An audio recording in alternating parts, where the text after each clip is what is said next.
Really do appreciate the opportunity today. I want to thank Chris for asking me to do this, Mike for all your help getting logistics to Samir as well for your help. The work you guys do in the LED is amazing, and I think that the one thing that we're going to see today, I hope, is that you guys come away with an understanding of how we can implement this concept of true north in service industries. You know, we talk about Hoshin Kanri and strategy deployment. We think about that in terms of manufacturing, but this concept of really understanding where the business is heading works equally well in service businesses, those transactional businesses. As Mike mentioned, yep, I've done a good bit of stuff. Really blessed. I consider myself blessed to be able to go train and facilitate this stuff every day. And I consider myself a practitioner of true spirited continuous improvement. So when you see the ASQ Master Black Belt number 8 up there, and when you know that I'm a member of the Six Sigma Forum, you also need to know that I am equally passionate about lean and theory of constraints and all those things that go along with it.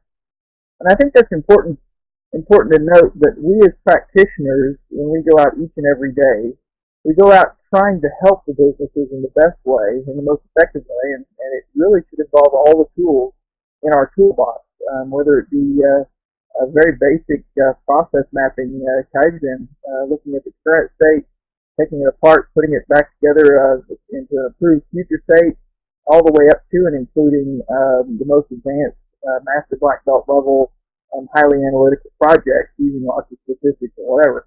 I think that's our challenge as practitioners of this stuff, is really just having that toolbox ready and knowing then what tools help an organization take the next step. And in this case today, we're going to see a story about Air Hygiene, these transactional businesses. They think about applying this concept of strategy deployment in the business. And it kills me to do these webinars because I really like to hear back from people along the way. So if you have something you'd like to share with me, then I'll bring it up to the group. I would be very much open to you putting that in the chat box down below and sending it to me as the panelist. That would be super.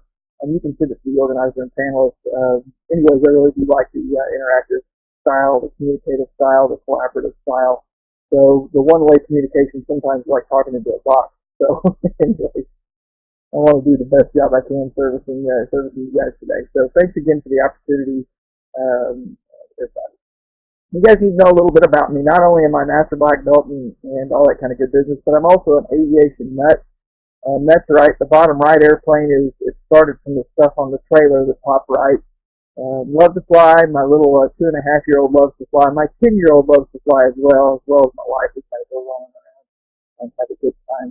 They have crazy for loving the small airplanes. It's a good opportunity. I also love playing music. Yep, that's right. That saxophone I'm holding there. I'm sure there's some fellow musicians out there. It's kind of crazy. So just getting to know me, you guys got to understand that continuous improvement is one of a number of passions. Family of course being there as well. There's my 2 kids on the right hand side, and my wife there on the left. My wife and I are actually getting ready to leave our 20th anniversary trip this Saturday. We're heading over to Africa. Should be a little bit of fun there. Doing some safari stuff and doing some mission work over there, so it'll be a lot of fun. As I mentioned, we're going to start with Air Hygiene's story. I'm going to tell you a little bit about kind of where they started, where they began, what their focus was. I'm going to give you a little bit of background on their business so you kind of understand what they do. We're going to talk about how they implemented strategy deployment in their business very specifically. And I've already worked it out with Mike so that we can make sure and get you guys this presentation. So if there's something that you see and you're like, oh man, we just skipped over that too quickly, or whatever is going on there, no trouble. We can, you guys will have the presentation. You can certainly refer back to it. But I also want to make known that I'm here to help. If, for instance, I've delivered this presentation a number of times before. If, for instance, you're saying, man, I wish I really had that Excel sheet or whatever, I'd be honored to send that to you. So just reach out to Mike, Chris, or Samir, either way, or me directly, whatever, and I can send you the forms that we use. Happy to do that. What you need to know about Air Hygiene: they are an international service firm that goes out and collects emissions from stationary sources. And they collect these emissions in ways that are random and representative to truly represent the emission levels coming from these particular sources. So things like power plants and acid production facilities and chemical plants and even cement kilns, when they're talking about how many particulates that are going up into the atmosphere. That's the work they do. They go out and they're in the business of providing data to their clients that satisfy the requirements of EPA or local or state agencies. It's interesting, Air Hygiene over 15 years has grown from a team of 2 to over 50. That's pretty quick growth. It's been strategically driven, but mostly what we'll see is it's been strategically driven by one key person, that's Quinn President, he's the president. You can see, though, one of the challenges as they continue to grow is that they had an entrepreneurial spirit at their base, at their foundation. They wanted to drive some level of structure around that to make sure that they preserve that.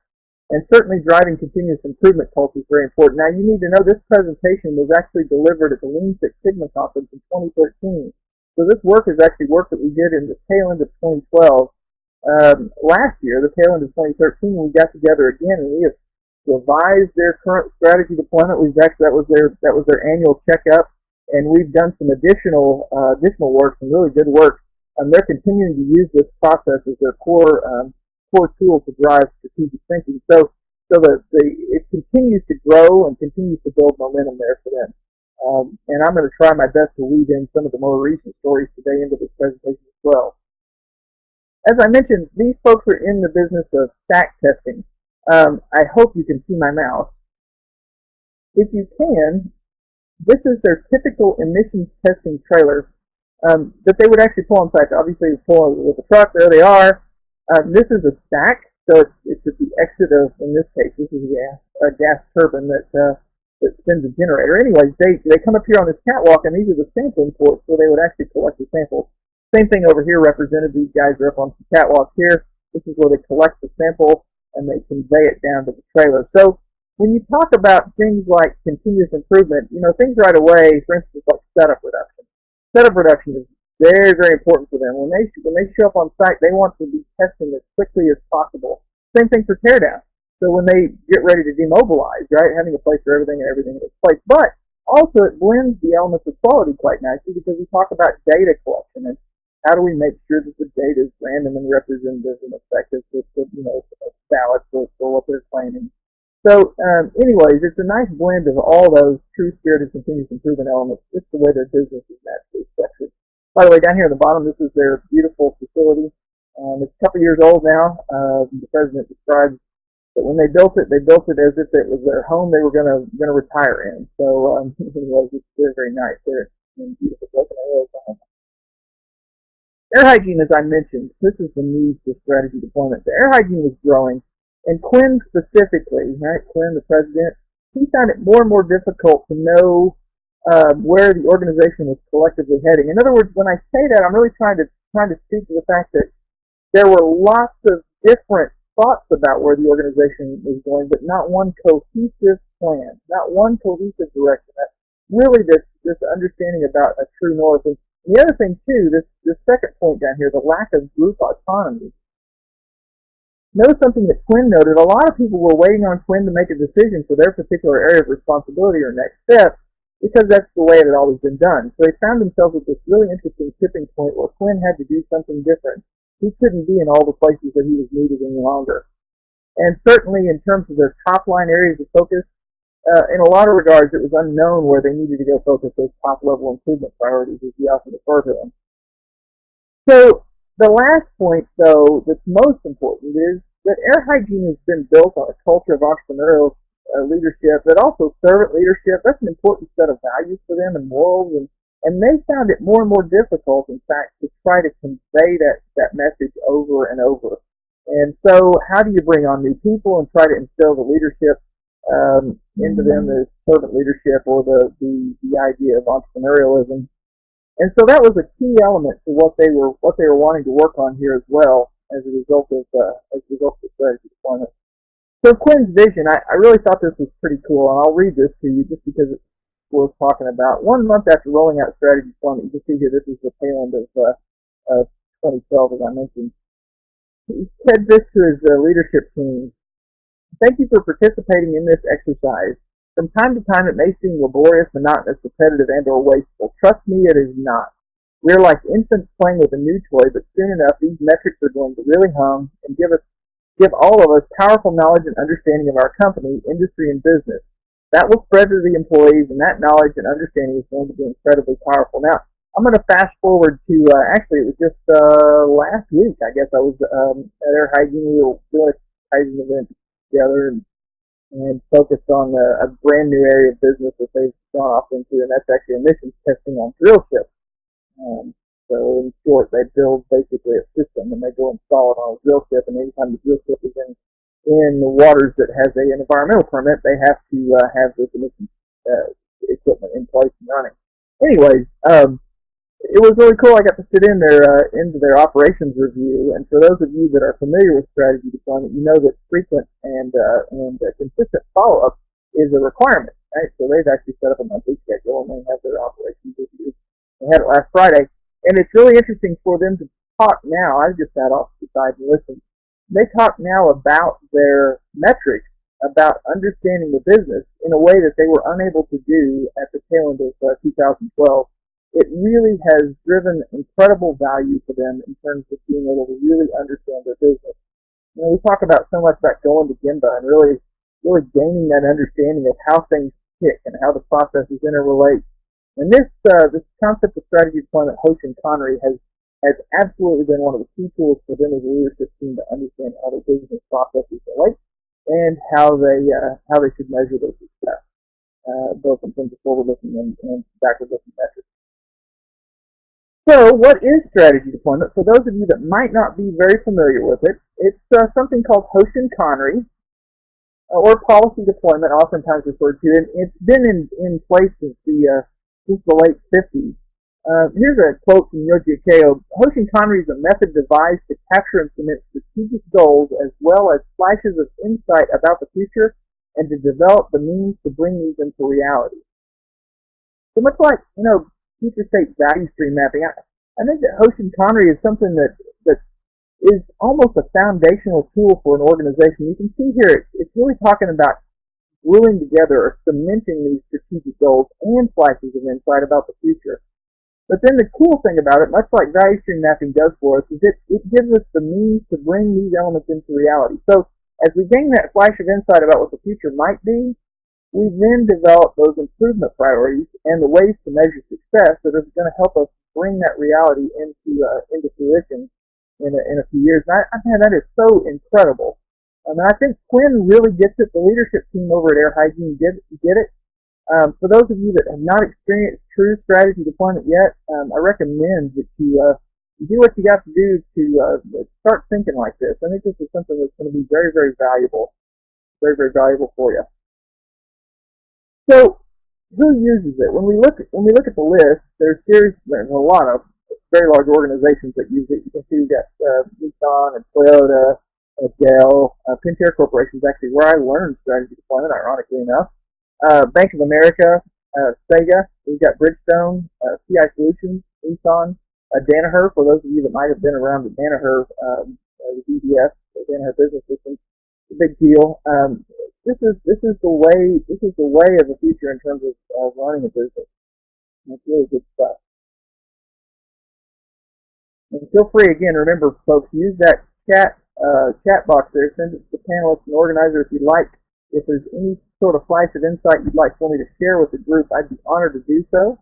Especially maybe if you've been in a company that's used strategy deployment, you'd like to share who that was, or maybe if there's something about strategy deployment you think is really good for us to cover at this point. So what we did, it's interesting, the power of Kaizen just continues to amaze me in terms of the ability it has to rally a team around a goal or a series of goals and get strategic work done. And yeah, we're stretching the boundaries a little bit potentially for Kaizen, but I think at the end of the day, when I look at PDCA, Plan, Do, Check, Act, there's no better method in my mind's eye to accomplish a strategy deployment creation and implementation. So what we did all these things listed down here at the bottom. We started in the PDCA, the Kaizen event. We started by kind of taking apart or understanding what their existing values are and what their existing mission was. And then we developed the X chart. For those of you that have been around strategy deployment before, you're probably familiar with it. For those who haven't, you'll recognize, if you get involved in one of these, you'll know that you end up turning your head crooked trying to read around this X as you go around this sheet. We also then thought about, or didn't think about it, we created the bowling chart and the root cause and countermeasure sheets for those times that we might miss that particular strategic deployment metric. And at any rate, that's the work we did, and I'm going to dig in deeper, so you'll get to see a little bit of each one of those examples, how we did them. Okay, so first things first. We wanted to understand what was the value. By the way, these are the folks seated around the table. These are all the directors at Air Hygiene. In their beautiful building, they've got pictures all around of not facts that they've tested, but other cities that they've tested in. Very, very cool. Here's Quinn President, the president. Here's his brother Swanson, and then most of these guys around the table are college buddies or whatever. They've just kind of grown up that way. It's very, very cool. It's a neat business. We started by brainstorming all of their values. We said, guys, you guys have been here since the beginning. Most all of them have been, 12, 13 years anyways. What's important to you at Air Hygiene, right? What do you hold near and dear to your heart? So we brainstormed a list of all those values, and we developed an affinity diagram where we collaborated and collected the main categories for each one of those elements, the values. And then we built the mission statement using those individual groupings. Here's what we did. Here's exactly what we did. You can see that these ideas here rolled up into this one concept, and we'll talk about what PTO is here in just a second. This is the concept that we're paying for, dignified character, anyway, so on and so forth. And by the way, we also individually, we did some nominal group technique and did some multi-voting and came up with a rank score of which value up here, which group of values is the most important group for you. And that became important because we were able to very quickly then as a group say, okay, well, this is the most important one for the business. By the way, this happens to be extra mile customer service. And right behind that is family-oriented. Kind of interesting. Again, a very neat business. This is the list. These are their 8 core values of doing business. Second to none. Extra mile customer service. Dignified character. Family-oriented principles. Unmatched quality. Worth paying for every time. Revolutionary technology. Best educated workforce. So out of the brainstorm list and in through the affinity diagramming process, we found that there were 8 main core values that were critical to the business. And then they were very clever as well, and they also spelled the word mission, which I think is funny. Esteem, motivation, integrity, sentiment, superiority, investment, operation, and nobleness. It was kind of funny. So they did that. Had a good time with it. I think it's pretty cool. From that, though, they developed their mission statement. And I think this is important, again, to read because we've got to know what we're starting with. We'll get to the vision. That's going to be the whole strategy deployment portion. Remember, we're doing this within the Kaizen event. And my hope for you today is that you see through this discussion and through this presentation how Air Hygiene went about applying strategy deployment or creating their strategy deployment and rolling it out. They developed this mission statement. Air Hygiene's core philosophy is second to none. I told you 220. I tell you what that meant. That means second to none. Demands extra mile customer service anchored on dignified character and family-oriented principles to deliver unmatched quality stack testing worth paying for every time. Supporting this mission, we utilize revolutionary technology in Air Hygiene University to create the best educated workforce to define the future of stack testing. And so there it is, right? There's all our 8 elements. Bam, bam, bam. We've got 2 sentences here. And, I guess we were done with this probably by the end of day 1. And we came back and reviewed it at the beginning of day 2 as part of the Kaizen event. But now we had this, we knew what we needed to do, right? We knew what Air Hygiene was in the business to do. Pretty cool little process here. It worked out very well. From there, we then worked through the 7 steps of deploying the strategy. A little different than normal, we didn't practice the catch-ball process like some organizations do, like we did when I was at Pentair. We didn't practice that because Quinn was in there, and as we began to understand these breakthrough objectives and think about think about our annual breakthrough objectives and what would be measured, these strategy deployment metrics, we were playing catch-ball right there in the session. So I just want to highlight that for you. If you've done the catch-ball process before, this was done real-time in the week. We did establish the top-level improvement priorities within the week. We thought about the primary and secondary responsibilities. We established who was responsible for it, who's going to be assisting. We built bowling charts. The one main bowling chart where we had progress, green deserves no focus in this particular month, and red, we deserve all the focus. And then certainly for those items that we found ourselves in the red, we utilized the root cause and countermeasure sheet. And this is an interesting statistic, and I heard it repeated at the Lean Six Sigma conference in 2013 about the ratio between forward-looking and historical metrics. We want to spend most of our time not talking about what happened in the past or reasons why John was shot, but what we're going to do about it, what we're going to do to prevent Joe from getting shot next time. So that's a critical. I want you guys to think about that. So let's take a look. We're going to dive in a little bit to the sheet. I keep looking over here to the right. I've got to find my cell phone app with the clock on it, so I'm making sure I'm staying on task and on target at the time. This is the first area we focus.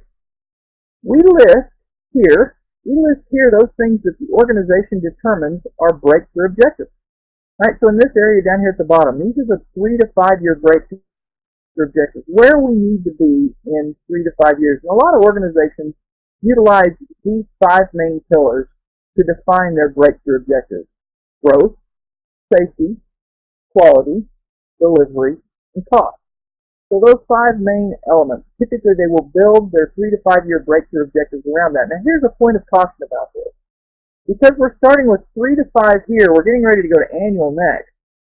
What can happen if you put too many here is that it will explode in annual, and by the time you get around to measuring it all and deciding on the top-level improvement priorities, you'll have way more than the organization can focus on. So what I want you guys to think about here is that we need to keep it simple. Less is better. Less drives a deeper and more refined focus. The challenge is making sure that what we choose, right, the ones that really do matter, or the ones we really do elect to go focus on, that truly those are the main drivers of the business. And that's why it's so critical we start with the values and mission to make sure we understand what the organization values and where we're heading. Next part, develop the annual breakthrough objectives. So that's where we would think about then. We would think about, well, this is where we want to be in 3 to 5 years. What does the end of year 1 look like? So 1 year from now, what are those things that we expect to have achieved? And consequently, each month over the next year, what will we choose to measure? Again, the statistic is about 80% forward-looking, 20% backward-looking. So think about your dashboard on your car.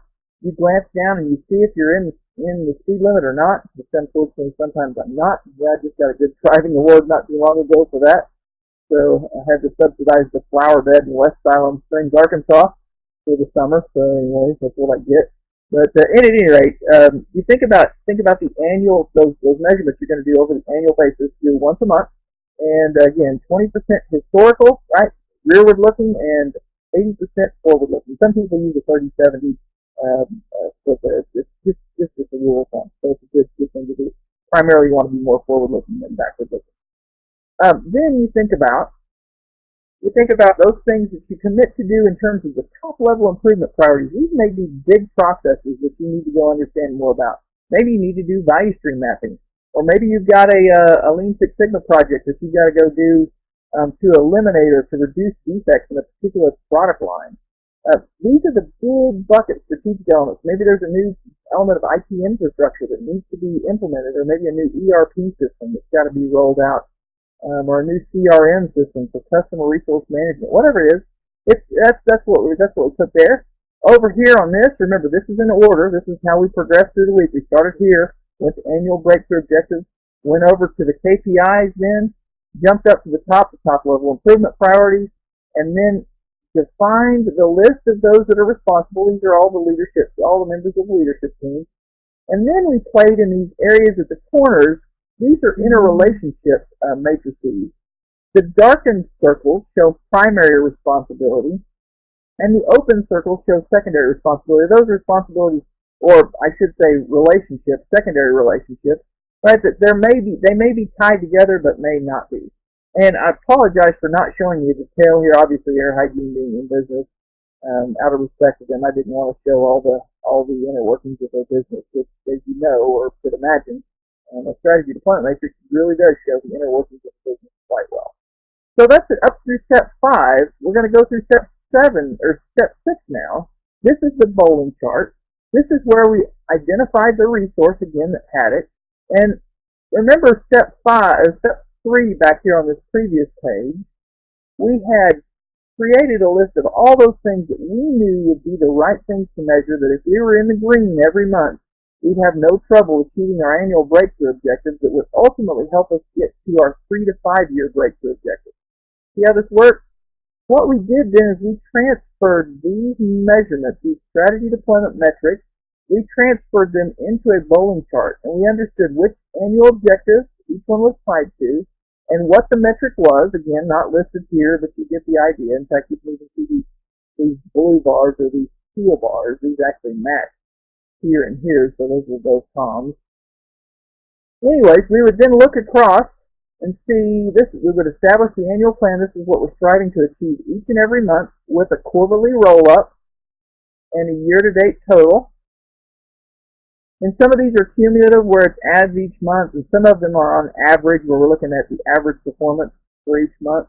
But you can see here, this is count. This is all this kind of business here.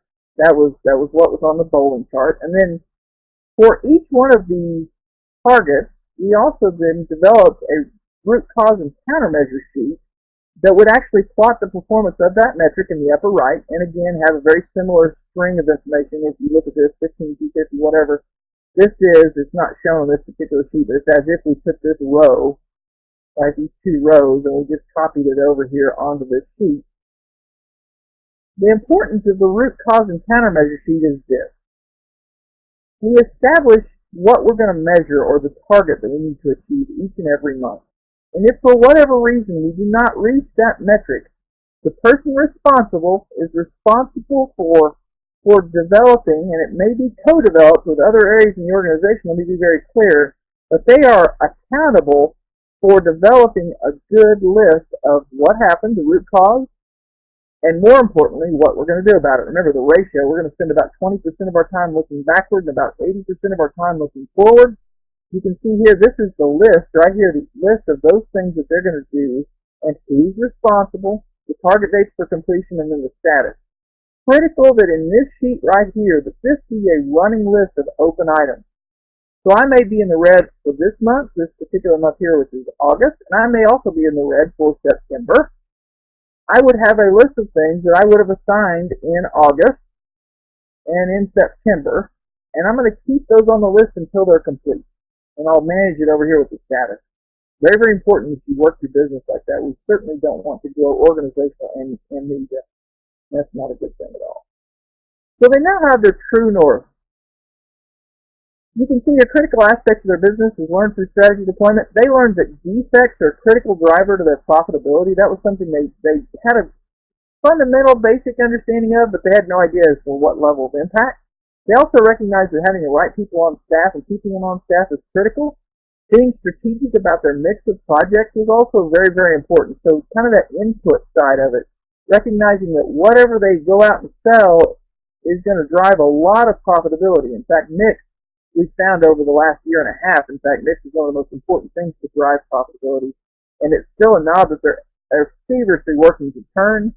It's a hard knob to turn, just based off of the way the projects are awarded across the United States and across the industry as a whole. Developing and adhering to standards is a must, so we've got to continue to grow that as well. They also do a monthly review now. They have objectives for the year that they manage, those strategy deployment metrics. And then they think about and very, very deeply dive into the misses to plan. They understand the root cause and the countermeasures. But remember, they only talk about those metrics that they miss. So the metrics that they were in the green, they skip over them and they move on. They now effectively establish an action plan, leader responsible target completion date. They then review any remaining open items during the next month's review. And this is where I'm going to throw in some new stuff here. As work from last fall, if you've read Stephen Spear's book, The High Velocity Edge, Air Hygiene in their annual review for their strategy deployment determined that they wanted a zero defect mentality to roll out through the organization. It's not an easy task, as you guys can imagine. But they patterned it after they all read Stephen Spear's book before the strategy deployment session. I think that's a good recommendation. Find a book that you have your leadership team read before you actually embark on this. In this case, we decided that the high velocity edge was something that they wanted to pursue, and they really got tired of doing workarounds. That was primarily the reason.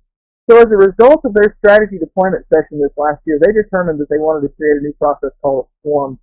And I'm hoping to write something up on that later on this summer and actually present it maybe at the Lean Six Sigma conference in next spring. But at any rate, more to come on that. They're the first team that I know of that have developed a process called a swarm, specific to what Stephen was talking about in his book. If you haven't read the book, certainly do so. It's a great discussion on true spirit of continuous improvement, doing what's right for the business, and making sure we root out those opportunities where organizations have to work around bad processes to try to get things done. So certainly a great way to eliminate waste. At any rate, so there's a little bit of an update for you. So I would be curious, and this is kind of logistically, here, Mike, you might have to help me here. Why is it important for an organization to have a true north? That's the question I'm posing to the group, and I don't know if it's possible for you maybe to type back a response to me, but the question's out there. So let's take just a second here, a couple seconds, see if I get anybody responding. Why is it important for an organization to have a true north? Why do you think? Okay, well, one of them, constancy of purpose. Without a true north, any path will do. Good point. Very, very good point. Focus on too many things, then nothing gets accomplished. Oh, wow. Absolutely. Sure. So everyone is facing the same direction, working to a common goal. Focus. One person said focus. Outstanding. Minimize risk. Okay. Very, very important. All those are great responses. I think that it's very important for us to I just in general try to drive our businesses with this strategic focus. So again, Mike, thanks for reading those. We're going to do this again in a little bit, so keep the comments coming. Mike, if you wouldn't mind, feel free to kind of police those. For whatever reason, I'm unable to see them, but police those comments. If there's a comment that comes up that you think is topical and ready to do, just jump right in and let's chat about it. I love this sort of collaboration. It's great. Sure thing. All right, thank you. And keep the comments coming. Great job, guys.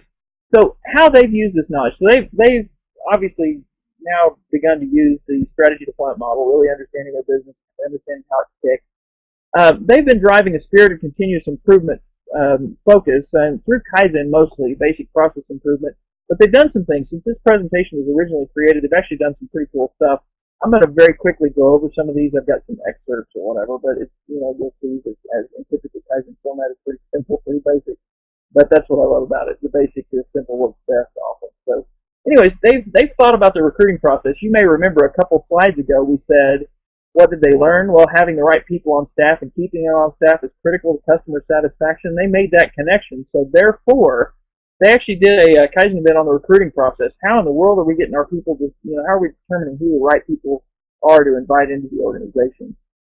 They do a lot of travel. So how do we educate those people that are coming in through the door that are potential employees? How do we let them know that's what to expect? Also, new hire onboarding. So once you get here, how do we get after it, right? So we focus on making sure that you're here and you're a contributor. They use trailers, as I mentioned, all across the country. They want to use visual management everywhere they can, and Quinn is absolutely a stickler for this. He's actually implemented 5S audits in their trailer, and assigned a particular person that's kind of the rep for that. Not responsible for doing it, but responsible for grading, and because it's one person, it's even all the way around. It's a little different than true 5S audits. I prefer a little bit more collaborative model with a group of leadership. But hey, what Air Hygiene's doing, they've determined it works for them, and so I'm not going to stand in the way. Internal audit and prep for a new standard. They were the first mobile lab to receive DMAIC accreditation, so it's very exciting for them. They actually achieved that the audit prep through a Kaizen event that we did, and so they were ready for the auditors when that process started. And then last but not least, trailer loading and unloading, again, to reduce defects. If you arrive in Montana and you don't have something that you need to complete your test, it can be quite upsetting, because it's not like you got a stack testing supply store just down the street. A lot of the fracking activity that's going on across the country, Air Hygiene is chasing that, because they're out there helping the gas compression companies qualify to the EPA standards. So as such, that's in pretty remote areas for those of you that are around Pennsylvania and western Oklahoma and up into the Dakotas and other areas. This is an example, just an example of a playbook that they created. I mentioned that they've done a focus on their university recruiting, on their recruiting itself. We looked at a number of different value streams itself. This is university recruiting here that we looked at. This was their, I believe, their future state that they came up with. This is just an excerpt from this. Potential employee focus, how we process them, how we basically move them in, and what we do there. So again, just talking about it and plans for the future. This is interesting. In their recruiting process, one of the things that they had decided is that they wanted to make sure that desperation does not creep in when recruiting. So again, this is a Kaizen, or a top-level improvement priority that was established as a result of their strategy deployment that they went and executed, because they recognized that retaining people, reducing turnover, was absolutely critical.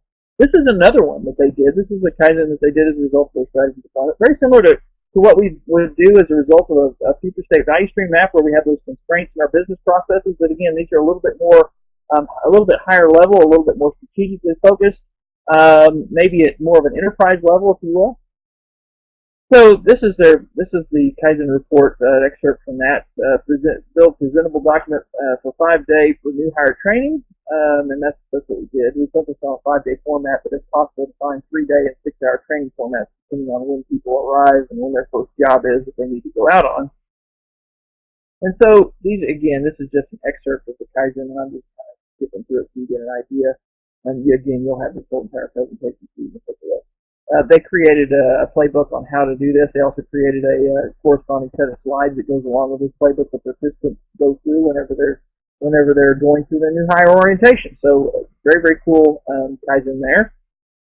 They've focused a lot on how we load and unload trailers to make sure that we don't leave things behind.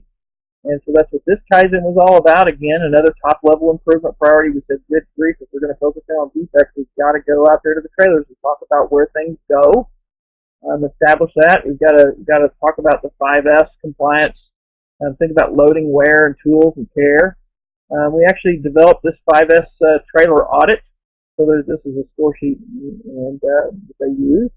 And so you can see here the audit form actually takes in their 5S compliance and visual management compliance, as well as how well loaded they do it, as well as how well they manage the wear on their trailers for non-rolling components. And then this is what I mentioned, the Kaizen event that we did, preparing them for the internal audit for the DMAIC accreditation for their mobile labs. This was the audit checklist that we actually reviewed and went through in a Kaizen event. So it's kind of an alternative way of conducting an internal audit. We can actually conduct an internal audit through a Kaizen event. I love PDCA. I can't get enough of it. But what's cool about it, their next plans then were to think about mix, which we've since done. We've done a Kaizen event in that regard, and also innovation, how they develop complementary revenue streams, and really interesting, this emissions testing I talked about that they do on the drill ships now, specifically targeted in this area, and very interesting to see how that's all developed. The trailer visual management enhancement, I mentioned that there's now audits going on and that people have scored, and so that's really being driven from the top and from the bottom. Doing a great job there, really getting stuff going. Also, that's driving an improved focus on care and maintenance for the rolling stock. So when I say rolling stock, there are specifically trailers and trucks. Those things that are measured can be improved. We talked about constancy of purpose. So setup reduction to improve customer satisfaction. Setup reduction, we certainly focus on that. The customers want to have their stuff set up very quickly and get on with the test. And it's expensive to run some of this equipment. So they like to knock it out. And then Lean Six Sigma Greenbelt training. In fact, we've accomplished that, and they've actually got some strategic projects going on right now tied again to their strategy deployment. It's very interesting. They had the director actually the CFO last week in the strategy deployment session, referring to what is being learned on one of the projects in regards to profitability. So the project is diving deep into profitability and reasons why things are profitable and why they're not. That's pretty cool. So pull, when I get to this slide, I really want to talk a little bit about pull. We talk about pull as, tact time and thinking of the customer and trying to match our pace of work to what that is. But, I like to think about it also in terms of a mark of a healthy continuous improvement culture. And so when you talk about continuous improvement, you talk about, well, I would rather not go push Kaizen events on people. And I know you guys are probably, faced with that in some regards, like pushing a rope. We love it, though, as practitioners, don't we, when the organization asks us for their help. They say, man, I've got a metric that I can't seem to achieve, or something I'm focused on, my process is a bad actor, or whatever. And so they then reach in and say, man, how can continuous improvement help me in this particular situation? So if we look at the second bullet point, I think you guys would recognize this, pull, the force in an organization that triggers the process to do something. Now look what this next bullet point summarizes. In this case, the strategy, or really the vision, becomes the internal pull and application of targeted CI. And I thought earlier, one of the comments was, we really don't know where we're heading. It helps, you hit it right on the head. The thing I say here is it helps avoid the nice shooting tech approach and also random acts of continuous improvement. So anyways, I thought that's pretty cool. So pull is certainly a result of clear strategy. This is another opportunity, though, Michael, we're going to and all the folks on the line, we're going to take a minute and just talk about strategy and pull of continuous improvement. And the real questions that we have here is, why should strategy drive pull of continuous improvement? And also, how does this fit your particular business? So I'd just really be interested in your comments here. So start typing away. We'll see if I can see them. Mike, I see that you've sent some over. I think you may have copied those over for me. We had one here. That's the question. We had one earlier. Would you get in the car and start driving if you didn't know where you were going? And amen to that. So anyways, looking for responses to these two questions. Why should strategy drive pull of continuous improvement? And how does this fit your business? I think we're getting some dissertations. Yeah. This will be good comments, folks. Keep them coming. That's the whole point. It's not about me. This presentation is about you and kind of where it fits in your business, how it might work for you, and those sorts of things. So one person said that their business overlooks continuous improvement. They focus today. The focus is today primarily to get her done. So their business overlooks continuous improvement, but the focus is on today. I see. And that certainly is a big challenge. I'm not sure where we're getting some static in there. My apologies if that's coming from me.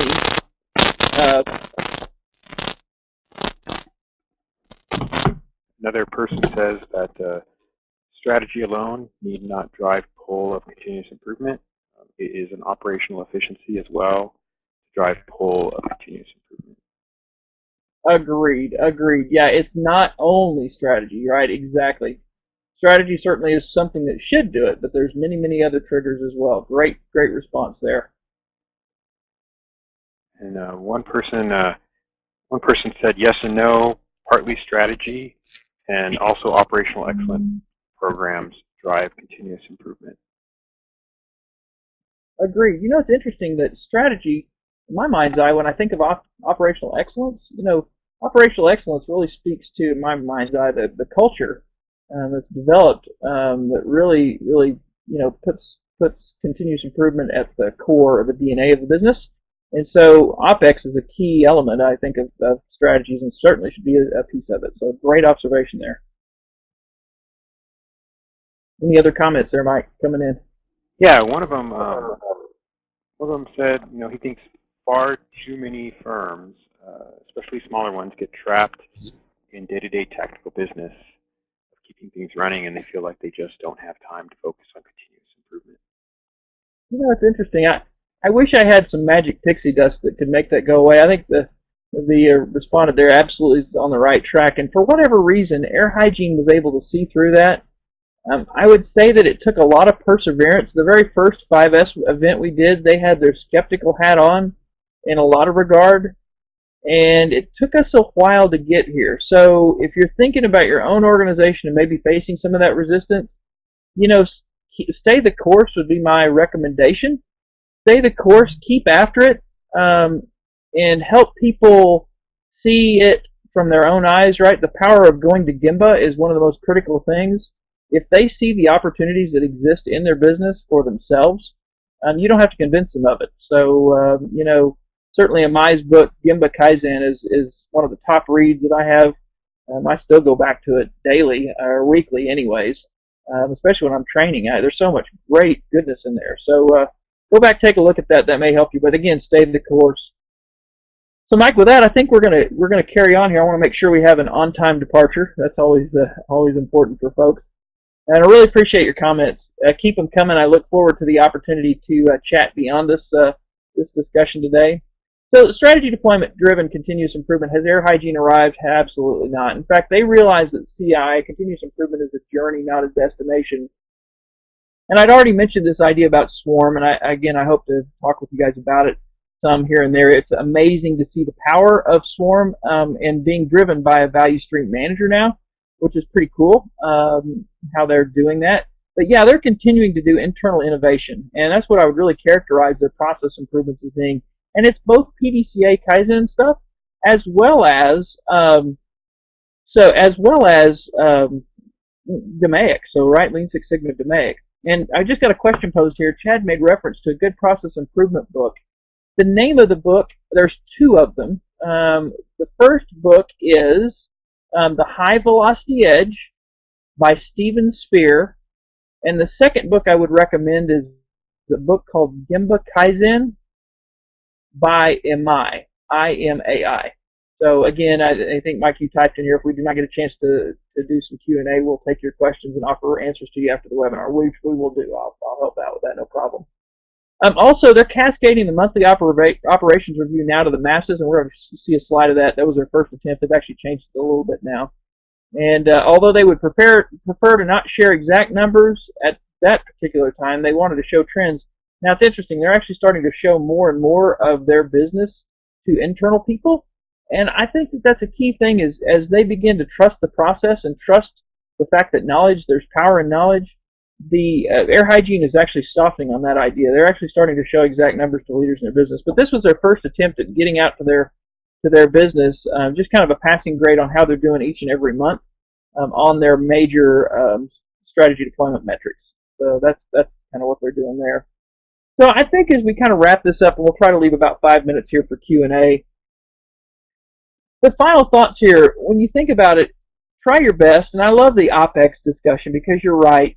Strategy deployment is not the only thing that should drive pull on the continuous improvement initiatives, but it certainly is one of the key elements that can and should be utilized to help position continuous improvement as the toolkit of choice to make sure we're achieving our breakthroughs. The other thing, though, is this idea of KISS, right? Keep it simple, stupid. Complex is not always better, so don't overthink it. If there's a recommendation I would make in regards to strategy deployment, don't try to create the biggest, the most complex business model you can imagine. Try to keep it simple. Simple is easily understood, easily communicated, and it's easy for people to understand that, okay, I sit where I sit today and we're all heading to Baltimore. I understand we're going to Baltimore. That's simple. I got it. So be very clear about that. The complex is not always better. Anywhere you can, as somebody mentions constancy of purpose, Air Hygiene is using the concept of playbooks throughout their business. They're even using the concept of playbook for their strategy deployment. So we actually pulled out their playbook that we developed in the very first strategy deployment session. We pulled it out last year when we did their annual review, and we said, okay, what did we say we're going to do this time? Also, set people up to succeed and drive their own improvements as related to breakthrough objectives from the strategy. That is so critical that we get people out there close to the process, right? Those people at Gemba, we get them to drive their own improvements, knowing the direction of the business, right? Because they can understand how they relate to the overall strategy, how that particular process they're focused on is related. So with that, I'm going to go ahead and wrap it up. I'd love to hear from you. Link up with me on LinkedIn.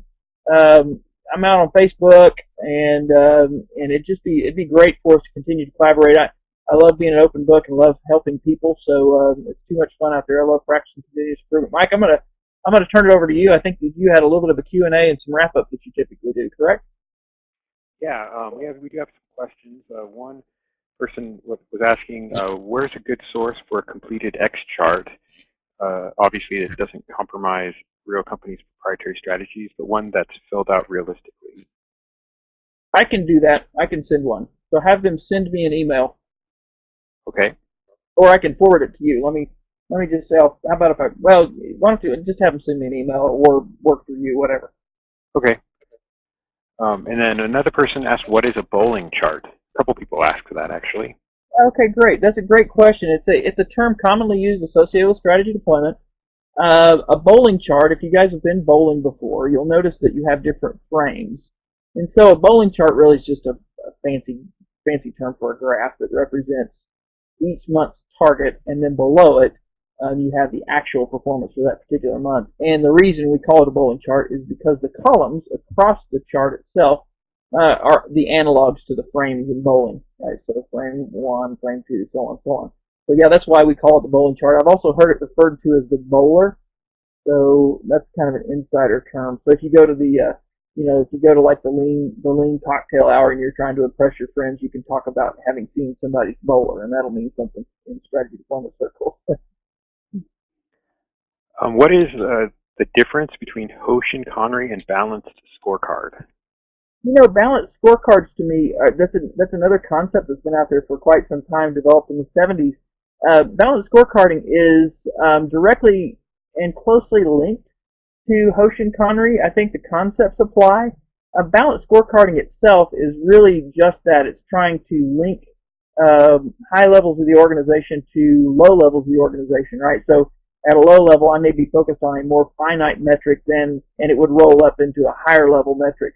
But I think where it differs a little bit is it takes the concepts of the balanced scorecard, but it ties it more to those strategic, those more grand strategic initiatives from the top level of the business, as opposed to maybe arbitrary initiatives. That's where I think it may differ, and I'm sure there's a lot of opinion out there on that. So, but certainly the concept applies, at least as related to driving it down, deploying it down into the organization. I have a person with a statement. Before we had a good change management program,